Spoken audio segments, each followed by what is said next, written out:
UnitedHealth just reported earnings, and I can safely say the worst is likely behind us.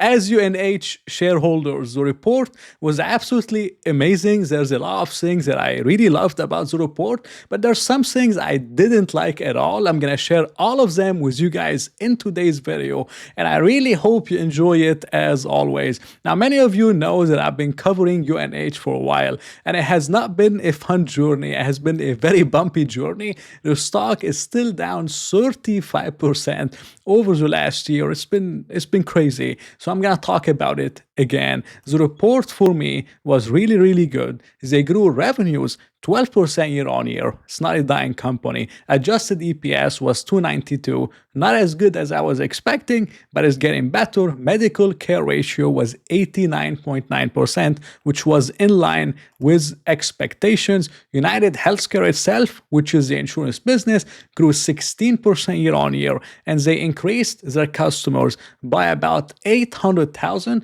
which is a total customer count of about 50 million in the United States. Pretty amazing. Optum revenues grew 8%, which was not as high as the usual. It's normally 10 to 12%, but it was a little bit slower. They grew 8%. And Optum, they have mainly a software business within the Optum business. And now they're using AI in the medical space to find efficiencies and help a lot of companies within the medical space using AI.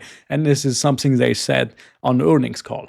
Now, something that I didn't like at all in the report is the guidance. They did raise guidance, but they only raised it by 25 cents. The last quarter's guidance was $16. Now it's $16.25. Now, that was not what I was expecting. I was expecting UNH to raise it much more, at least $1, $1.25, $2, because they destroyed guidance. They lowered it so much. I thought maybe the CEO lowered it, and then he's gonna raise it, next quarter or the quarter after, and he was setting low expectations so he could raise it a little bit later. But this is not what I'm seeing here, and he only raised it by 25 cents, which was disappointing to me. But then I read something on CNBC, which actually makes a lot of sense. And this analyst said the management is being smart here with being deliberate and conservative. They just don't want to put themselves in a position where they have to cut the guidance again. So this management team has a lot of recency bias. They just cut guidance a lot. They just pretty much ruin their reputation. They don't want to ruin their reputation again. So they're being as conservative as possible. They're slowly raising guidance. They're slowly increasing expectations for them to beat. But I'm gonna read a lot of things from the earnings call transcript to you guys, and you can clearly see that the worst is likely behind us. And you could see how optimistic the CEO is and how everything is likely gonna get much better from here. And this is what the CEO said. He said, "I'm confident we will return to solid earnings growth next year, given the operational rigor and more prudent pricing. We are still finalizing 2026 plans to intend to share the full year guidance with you in January. We intend to balance our earnings growth and ambitions in 2026 and with investments and actions that will drive higher and sustainable double digits growth, earnings per share growth, beginning in 2027 and advancing from there." So the company is pretty much expecting to grow in earnings per share in 2026, maybe mid-single digits to high single digits, but then double digits earnings per share growth is likely going to begin in 2027. So 13, 14, 15%, 16% is normally the long-term target of UnitedHealth stock. But if you really look at the main reason why UnitedHealth has struggled this year is because of mispricing. And mispricing is largely within their own control. People like to complicate it and use all kind of ratios, but to make it, it's really simple. So if you're selling something for $1.50, okay, and it costs you $2, you're losing money. What do you have to do? You have to raise $1.50. It's as simple as that. And this is what UnitedHealth is doing this year. And we're going to see the benefits of that next year. And they said it themselves. They said while 2025 remains a transition year, The pressure we experienced is largely a result of mispricing and suboptimal market condition. We remain humbled by the challenges of this environment and the lessons we had to learn once again, but confident that we are in a solid footing to recapture our performance potential. This is an amazing comment from the CEO. So they haven't only raised prices for 2025 to 2026, but they also had to exit some markets where the government funding was not as great, and they also had to, it was just losing money for them. And is they going to lose around 1 million members? And this is sad, but the company has to be profitable. And for them to be profitable, they had to raise prices and had to exit around 1 million members. And they expect those actions to drive margin improvements in 2026 with potential to further advancements in 2027, which will get them to the upper half of the 2 to 4% targeted margin for this specific side of the business. Now, the sad part and the part that really upsets me about this entire report is the buybacks. Now, if you look at UnitedHealth's chart, this is a crazy chart.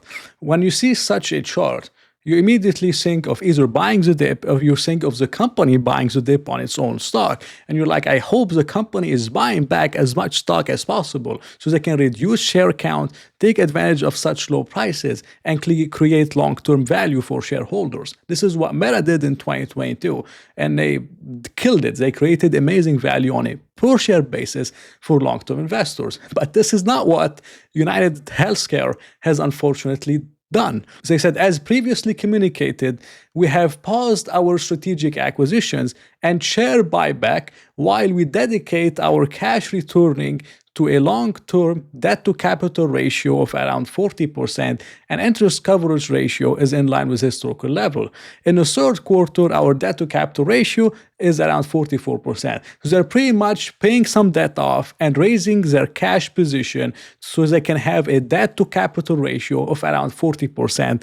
As of the last quarter, it was around 44%, and they don't expect to get to a capital ratio of 40% before the second half of 2026. So in other words, they don't expect to buy back stock in any major way before the second half of 2026. This is very, very disappointing because the stock would have likely recovered by the second half of 2026. And the best time to have been buying was in this quarter, September, June, July, August. The company was buying back in March. They bought back, a little bit before that. But you can see between June and September, shares outstanding actually went up by 1 million shares. So again, guys, I don't know what to say, but I wish they were just doing more buybacks and they just bought the top and sold the bottom. I don't know. Maybe this is what you could say. It's a little bit disappointing, but this is what the company is doing. They kept the dividend, but in terms of buybacks and doing mergers and acquisition, it's not going to happen before the second half of 2026 as the company is getting their balance sheet in order. Now they have around $30 billion in cash and cash equivalent, and this balance is likely going to increase over the upcoming quarters. Now, if you look at the company's earnings per share, or I should say PE ratio, it's trading about 23 times earnings. That might seem high, but this is 23 times depressed earnings. So when the company cut guidance and did all these things. But if we really look at 2026 for a forward PE, because 2025 is almost over, it's trading about 18 and a half times earnings, which is around their historical average. So in other words, I'm not seeing a multiple expansion from here. I'm not seeing a multiple contraction, but I'm seeing a return pretty close to the long-term gross average or say long-term target of United Health, which is around 13, 14, 15% earnings per share growth. So I see at least a 14, 15% annual return on United Healthcare from this price. And plus, I'm also seeing a return from the dividend. The dividend right now is around 2.3% or 2.5%. And it's well covered because the free cash flow yield is about 5.5%. So the coverage ratio or the free cash flow payout ratio is about 50%. So I'm seeing around 2.5% from the dividend, 13, 14% from earnings per share. So I would say at least 15, 16, 17% annual return from a recession-proof company. And there's a lot of bad sentiment. There's a lot of low expectations. So I see a lot of call option-like payoff from this one because again, expectations are low, and the CEO will likely keep raising expectations more and more every quarter. And they have a lot of pricing power in terms of raising prices on those plans. Because again, there's really no alternatives to this one.